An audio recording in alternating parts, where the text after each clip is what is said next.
Solstice Day 1984.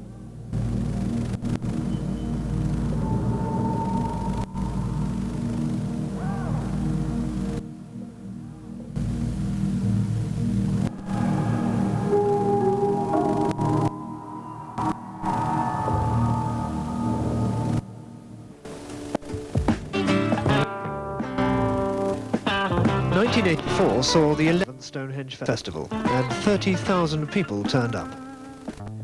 It was a celebration of freedom or of anarchy, according to which side of the fence you stood.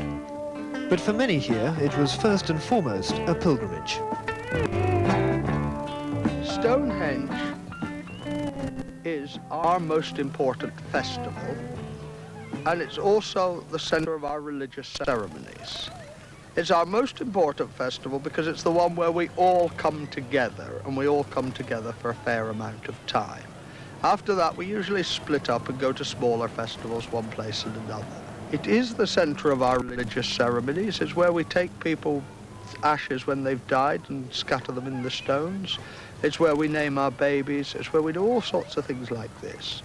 That's why we want to go to Stonehenge. For 11 years, the authorities had condemned the festival as illegal, but still let it happen. It was a party that went on for weeks, with drugs often openly on sale. Last year alone, the local police made nearly 250 arrests. But generally, they adopted a cheerful, community-style approach. The goodwill didn't last. The bills for clearing up and restoring damaged archaeological sites were enormous. According to official estimates, the free festival had cost the taxpayer over £100,000.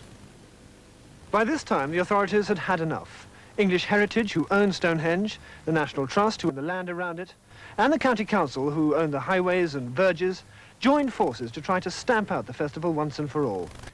They took out a series of High Court injunctions, effectively forbidding 83 named individuals and their associates from coming within 4.5 miles of here. But the convoy reacted to that as they'd reacted to all previous legal moves. They ignored it. So this year, when the convoy rumbled towards Stonehenge for the 12th Free Festival, they faced rather more than a friendly local bobby.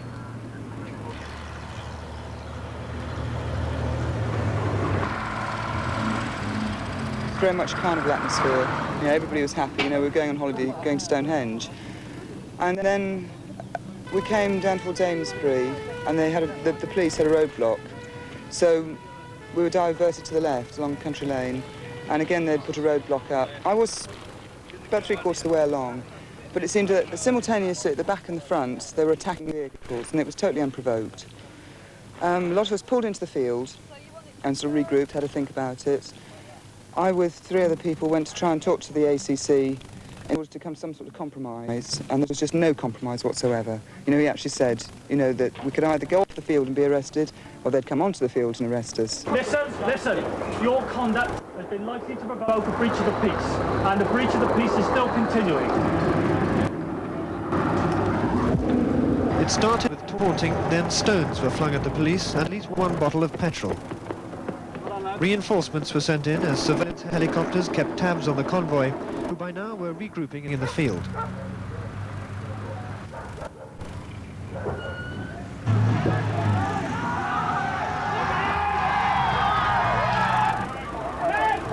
The skirmishing went on for about 4 hours. It was 7:10 when the police decided to move in. A horde of them just came rampaging across the field, and I saw them dragging people out of vehicles, truncheoning in them, just like totally out of control. So we, in the coach, we thought, well, we'll join everyone else charging across the field, trying to get away from this lot, which we did, but there was no way out at the other end. The police officers were deployed into the field. Immediately, coaches were driven at them by members of the so-called peace convoy. They drove towards the police officers, many of whom had to jump for their lives. Nevertheless, we attempted then to stop the vehicles, and it is at that point that we started arresting the persons in there.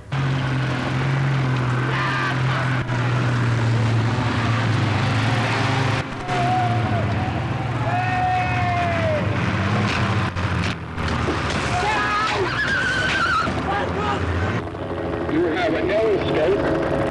Leave your vehicles and walk towards the police officers. Are you still there, boy? Open the door then! Come out! Come out then! Come out, son! Come out!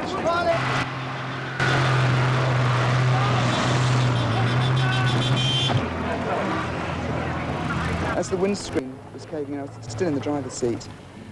A spike came through the driver's window, you know, and that was really quite horrific, because if I'd been forward instead of going back as the windscreen came in, it had just gone straight through my skull. And apparently, we discovered afterwards, these were being used to break windscreens, you know, as being easier than using batons. But I was, you know, just shouting at them, stop, stop, and they just didn't.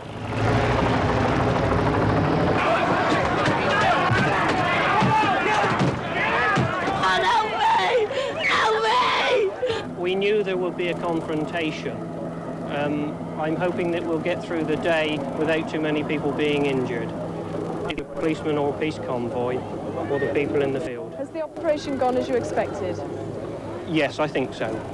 I totally regret the violence that is going on, but that violence was not picked by the local police. That was picked by these people who chose a fight.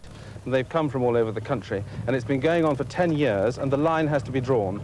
I believe that there is a connection between the sort of mentality that does this and that does what it did in Brussels and does elsewhere. And it's got to be grasped, and it's got to be grasped firmly, and that's why it's right that the police have had to do this. The battle ended with mass arrests, confusion and conflicting stories. One of the few outsiders to see what happened was the Earl of Cardigan, a prominent local Conservative. There were two things that really horrified me, and I'm on sleeping pills to this day. One was the women, several of whom were pregnant, being, shall we say, arrested, although that's not perhaps the best verb to describe what was happening to them, and that upset me. The worst, though, was a picture of there's a woman screaming. She knew she was about to be arrested and her bus seized, and she screamed at the police that she had a baby with her. Very, very shortly thereafter, she and her baby were covered in broken flying glass, and that was the most appalling thing I think I've ever seen. My baby was covered in blood from, you know, glass. He was asleep in his bed at the time that his window was smashed, and he had glass all over him. It was horrible, but he had a little cut, which had bled profusely. And, you know, I was sort of holding him up and showing them to the, you know, the riot police and saying, you know, are you proud of what you're doing? You know, you're going to kill one of these kids if you don't sort of watch what you're doing. There's been no official police version of what happened that day at Cholderton. They say they can't comment because the whole matter is sub judice. But one thing is certain, nobody got anywhere near Stonehenge. Enclosed in a particularly nasty variation on barbed wire called razor wire, and closed since Thursday to everybody, not just the convoy, but druids, tourists, locals, hippies, everybody. But in fact, what the authorities were worried about wasn't so much the monument as the land around it, which they say is rich in archaeological remains, and which they say the convoy have year by year slowly been destroying.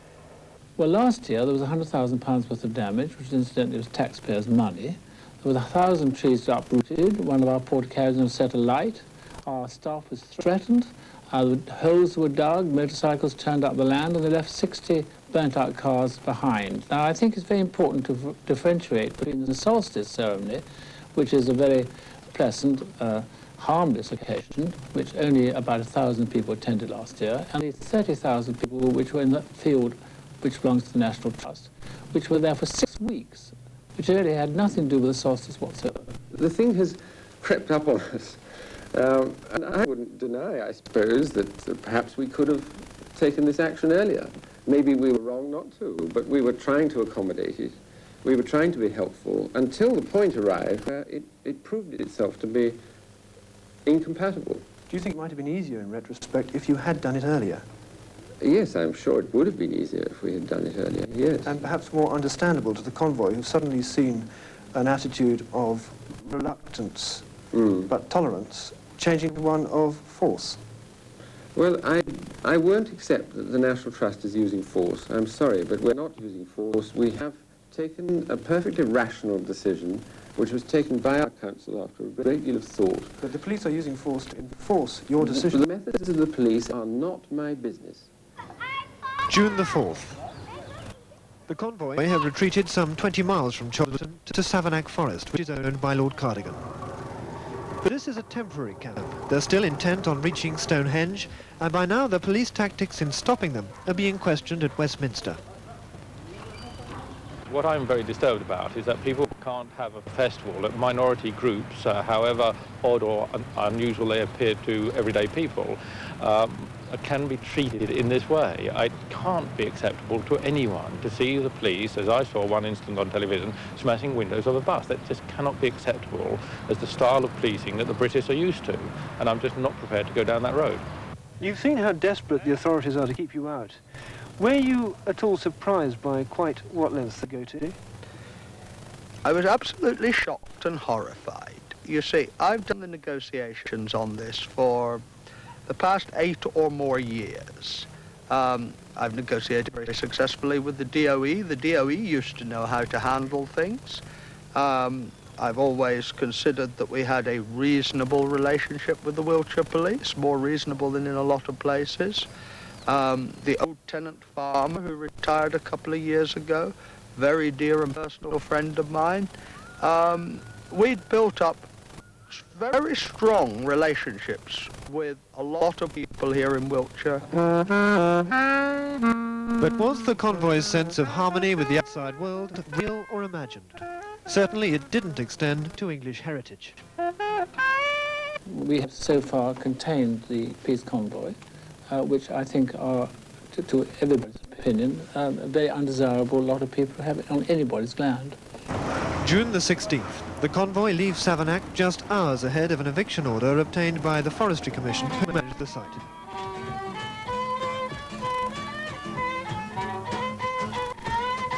They're back on the road and spirits revive. What's more, they have a plan. The aim now is to set up camp above the White Horse of Westbury, another site run by English heritage. Westbury is 30 miles from Stonehenge by road, but only 18 across the fields, and across the fields is how many of them plan to go. As they pass through the villages of Wiltshire, the convoy leave behind a growing reputation for petty theft. A filling station reports stolen petrol. A pub bans all hippies after drink and horse brasses go missing. A supermarket, frightened about shoplifting, closes for the day.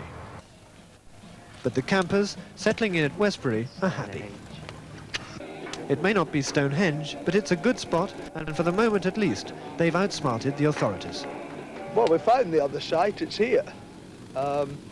English heritage seemed to have missed one, but that's all right, we found it, so no problems. There's talk now of holding the festival right here at Westbury, a prospect that horrifies the authorities because this is another site of archaeological importance. So the scene looks set for more expensive legal wrangling to evict them, as many had predicted. The chairman of a Home Office-funded festival welfare group even says he warned the National Trust that exactly this would happen. We went straight to them and said it's not going to work. You can't tolerate the thing for 12 years and then say thou shalt not and assume that people will simply go away. Did they listen to you? They listened, they were quite keen to talk, but they didn't seem to react in any way to what we were saying to them. I don't think they took it into account. I think if they'd foreseen what happened, they wouldn't have taken the decision that they did. It was decided, after very careful deliberation, that no alternative site close to Stonehenge, which was what was being asked for, could be provided. In all those 1,400 acres, not one site big enough to keep this convoy in? Are you talking about National Trust land? Indeed, yeah. No, and I think it's thoroughly unreasonable, frankly, to expect the National Trust to provide a site, given what happened. I've seen the director of the National Trust, I've written to them, I've spoken to a number of people, and I think the main people blocking the way, frankly, are the English heritage, and I think Lord Montagu's got a lot of questions to answer. I'm particularly annoyed in the sense when I think of how much he was involved in pop festivals himself, and suddenly he's using the excuse of protecting the site, which is an important thing in its own right, but can be done without banning festivals. There are too many people around today who simply want to put down anything that's different or unusual or actually appeals to minority groups. The reason why we want to get rid of the festival because of the fact that they were there for 6 to 8 weeks, causing enormous damage everywhere. It also had a very bad effect on tourists coming to see Stonehenge, and people come from all over the world. And I don't think they want to come and see burnt-out cars and drugged-up hippies.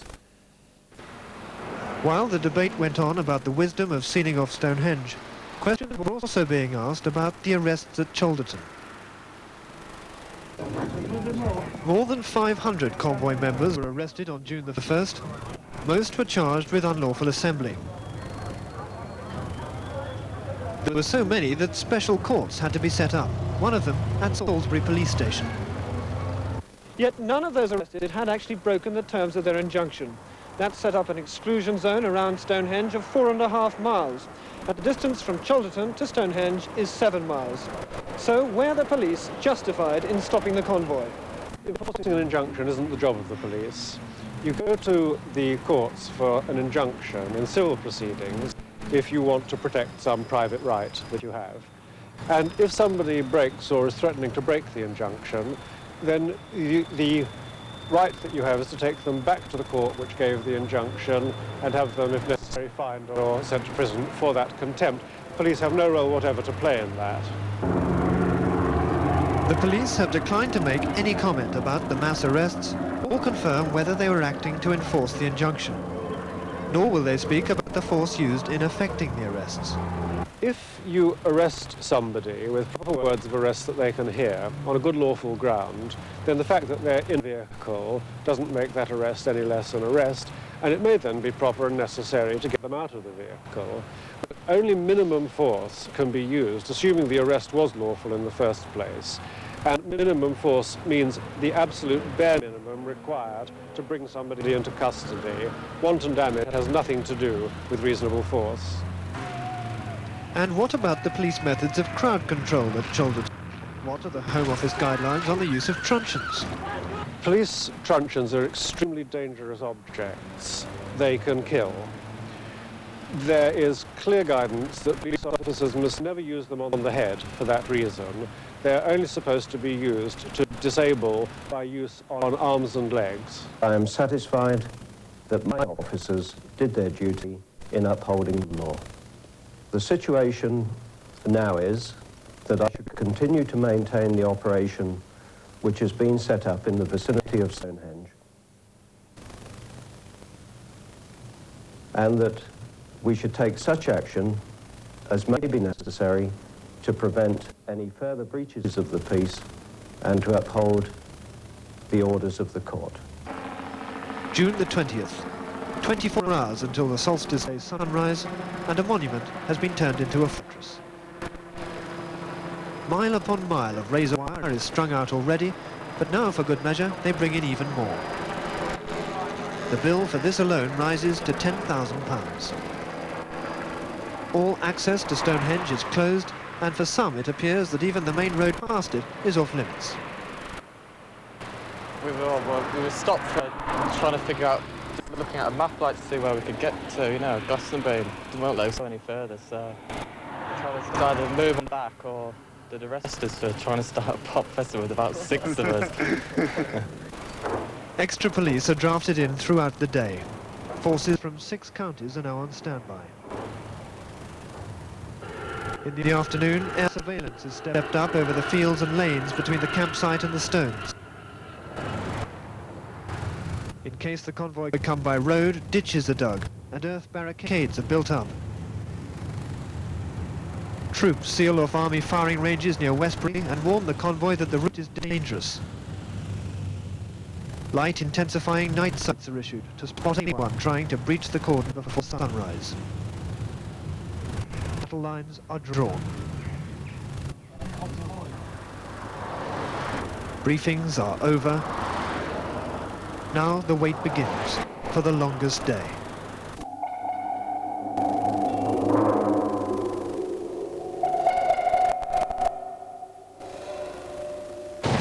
But the rain changes everything. The wettest June in 14 years turns the Westbury camp into a swamp, and the convoy decide at the last minute to stay put, defeated not by the law but the weather. We are one with the infinite sun. Solstice Day, and the anticlimax is complete. On a miserable dawn, a bedraggled group of Londoners called Pagans for Peace pay homage to the infinite sun. Because they'd walked all the way to Wiltshire, the police took pity and let them within sight of Stonehenge. And a security guard, somewhat self-consciously, delivers their offering to the stones. They'd supplied him with an oak sapling, for reasons that were never explained. So Stonehenge is safe, but the cost is high. Last year's bill for clearing up after the convoy was £100,000. Some councillors believe this year's police bill for keeping them out will be £1 million. We are spending now up to target. Now, if we have to pay this bill, as we will obviously, of £1 million, not only will we have to get the money back from other spending committees like social services, education, etc., but then we will pass over what is called the government target, and then we'll be penalised. And for that, we will probably have to pay the government about maybe £1.75 million as a penalty. And I think this is really a double jeopardy on the ratepayer. So the authorities have run up a bill that, with overspending penalties on the council, could rise dramatically. And the people who'll pay are the residents of Wiltshire. Yes, it's going to come on our rates too to pay it. Yeah. That's money well And we're pensioners. It wouldn't cost as much as that to clear up behind them, I'm sure. But they also say there's irreparable damage to the archaeological areas there. Did they damage the stones last year? Not the stones themselves, but the area around them. What is the area? It's just open plain. Surely in the middle of Salisbury Plain, they don't hurt just a couple of acres, do they? Bloody disgusting, if that's anything. What do you object to about them? Everything they stand for. Did you know that the cost of keeping them out this year could rise to £3 million? Probably so, and it's well worth it. Even though that might mean cuts in social services, in education? It's well worth it. Keep the buggers out, shoot a lot. The authorities' aim now is to close the Westbury camp.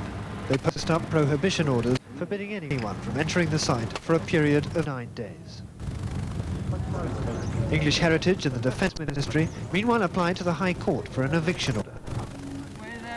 The prohibition notice is thrown aside by the convoy, who say they'll stay. But this evening, with the High Court hearing opened and then adjourned until tomorrow, many have changed their minds and left, driven out by rain, cold and continuing confrontations. It's 3 weeks since Cholderton, but on both sides the memories are still vivid and the inquest will go on for many weeks to come. We felt that there would be resistance to our getting to Stonehenge. Nobody ever thought that they were prepared to try cultural genocide on us in order to stop us going to Stonehenge. You can't just say to 20,000 people who've been coming for years, you know, stop this behaviour. You're not allowed to have a festival. What are we going to do next? What are we going to disallow next when we do that? Everybody's liberty is at the end of the day. And if we can manage to reach a situation in future years where that 6-week campsite does not take place, we do, with English Heritage, find a way of allowing people to carry out the ceremonies which mean a great deal to them on the night of the solstice, then I think we shall have achieved something which is much more sane and sensible and which would be acceptable to the vast majority of people. Well, it's a victory in a sense, and I remember a line that one National Trust representative used: the National Trust is about protecting land, not people, and that seems to me to be a rather short-sighted view to take. I believe that the National Trust have the right to the use of their own land, and that is what this is all about. These people have chosen to ignore a court injunction, and the police are doing their duty by enforcing the law, and I'm absolutely with them, and so are the majority of local people. I saw one or two things there that day that did surprise and dismay me. Next time people tell me they've seen similar things, in the past I would have scoffed at such stories. I shan't scoff again. I think that one has to say at Cholderton that the police were either out of control or they were doing precisely what they were ordered to do. Now, in either of those circumstances is totally shocking. So, in anger and recrimination, the story of Solstice Day 1985 comes to an end. And for the people of Wiltshire, it must have been an extraordinary story. For the first time, they've seen riot police and razor wire. They've been handed a bill that, according to some estimates, is rising towards £3 million. They've heard allegations about unprecedented police brutality, and from the authorities, expressions of satisfaction about a job well done. But that might turn out to be just a little premature, because the convoy say that if no alternative site is found, they'll come back. Next year, the year after, and the year after that. In which case, the battle for Stonehenge may be only just beginning.